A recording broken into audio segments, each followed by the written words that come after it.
centennial stage, a republic, congratulates itself July 4th, 1876.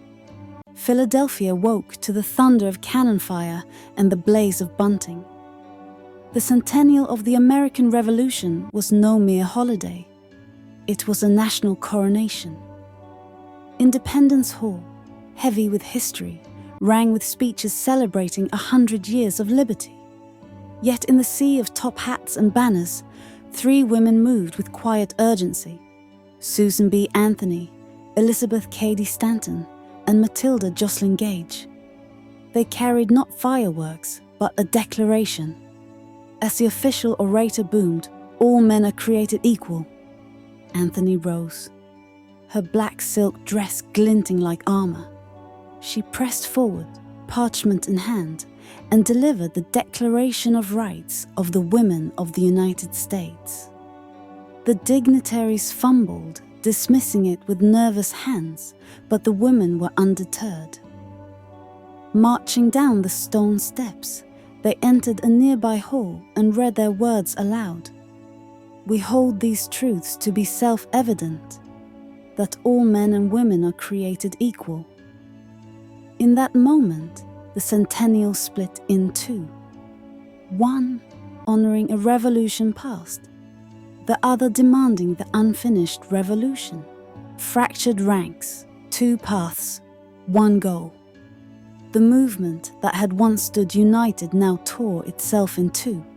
Stanton, Anthony, and Gage rallied the National Woman Suffrage Association, radical, uncompromising, demanding a federal amendment. Across the divide, Lucy Stone and Henry Blackwell led the American Woman Suffrage Association.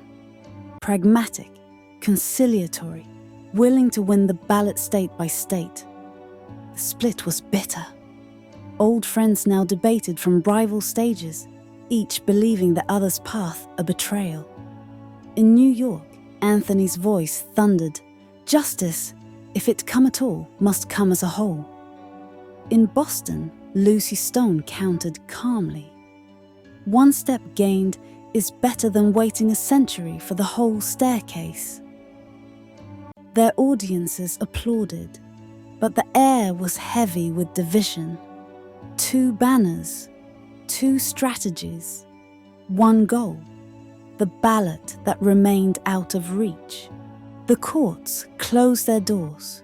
Hope turned to the courts, but justice was deaf. In Chicago, Myra Bradwell, sharp-minded, meticulous, petitioned to practice law. Her arguments dazzled, yet the Illinois court declared her unfit. The U.S. Supreme Court agreed. The paramount destiny of woman, the justices said, is to fulfill the noble offices of wife and mother.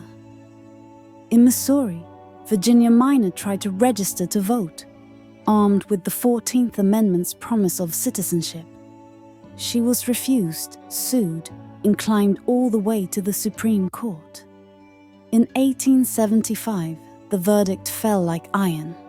Citizenship did not include suffrage. With Minor versus Happersett, the highest court slammed the door, leaving women citizens in name but voiceless in power. The long grind of conventions, every winter, wagons rolled into Washington, carrying petitions as tall as a man, names inked by the tens of thousands. Clerks accepted them with perfunctory nods, stacking them to gather dust.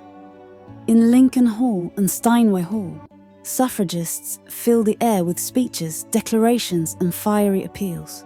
Stanton, Anthony, Stone, Hooker, Brown. Their voices rang against marble and gaslight. Outside, newspapers mocked them. Cartoons showed Anthony chained to the Capitol steps, Stanton drawn as a shrieking harpy. Yet inside the halls, the atmosphere crackled with defiance. Women raised their hands in pledge. "We will not be silenced. We will not retreat." The grind was endless, but so was their resolve. Flickers on the frontier, Wyoming and Utah. In the far west, an experiment no one expected. Wyoming 1869, granting women the ballot. In 1870, women in bonnets stepped into rustic polling places and calmly cast their votes. Democracy did not collapse. It carried on. The next year, Utah followed, Mormon women marching proudly to the polls. The East sneered, claiming stunts or corruption. But in frontier towns, women's voices rang in elections.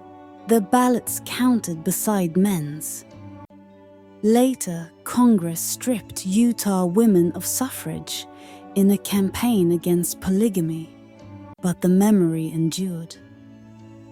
In the West, the future had briefly arrived. Life beyond the ballot, the expanding sphere. If the ballot was barred, other doors cracked open. Colleges like Vassar, Wellesley, and Smith welcomed women, classrooms alive with the scratch of pens over Latin and mathematics. In lecture halls, Dr. Mary Edwards Walker strode in her surgeon's frock coat, defying convention. Printing presses clattered with women editors rolling out journals. Most formidable of all was Frances Willard, leading the Women's Christian Temperance Union, rallying hundreds of thousands. Each degree earned, each article printed, each pulpit claimed was a new front in the battle. Women proved in every field that their minds and voices could not be contained. Western victories, Colorado and Idaho. The tide turned west of the Mississippi. Colorado, 1893. After a ferocious campaign, men voted yes, and women poured into streets as bells rang and banners declared victory for women. For the first time in U.S. history, full suffrage had been won by popular referendum.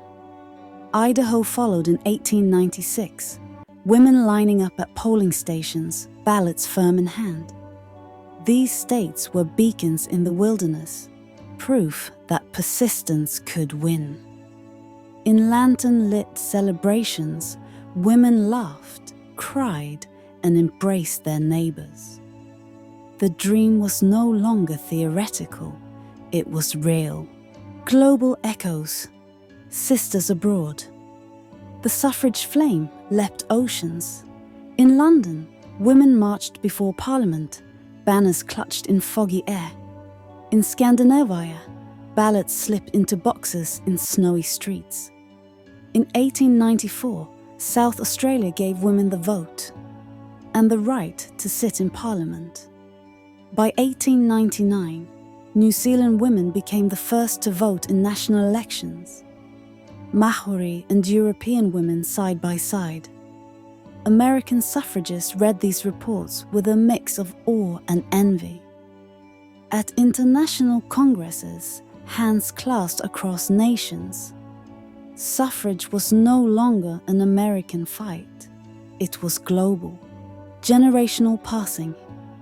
The pioneers' age. The 1890s weighed heavily on the pioneers. Elizabeth Cady Stanton, hair silver, penned the Woman's Bible, striking at the roots of religious subjugation. Susan B. Anthony, wrapped in her shawl, boarded trains, lecturing in town after town, her voice steady. Failure is impossible. Matilda Joslyn Gage wrote fiercely against church oppression, but time marched. Gage died in 1898, Stanton in 1902. Anthony, though still traveling, felt the torch slipping from her hand.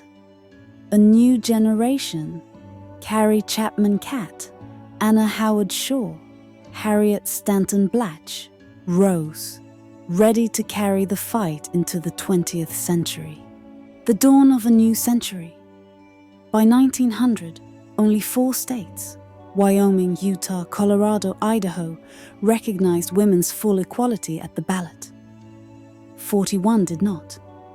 Yet the surface told only half the story. Women filled universities, ran businesses, edited newspapers, stood at pulpits, and led vast associations. The Republic could no longer pretend they were invisible. On her 80th birthday, Anthony addressed a throng. The young blood must carry on the work. The fight is not mine alone. It belongs to the future. The curtain of the 19th century closed, but the stage was already set for the 20th. Between 1876 and 1900, women endured wilderness years, ignored in courts, mocked in newspapers, dismissed in Congress. Yet in Philadelphia, they demanded recognition. In the West, they seized victory. Abroad, they saw sisters succeed. They entered the new century, battle-hardened, disciplined, more determined than ever. The dream of Seneca Falls endured, carried by new voices but speaking the same truth. Equality cannot be postponed forever.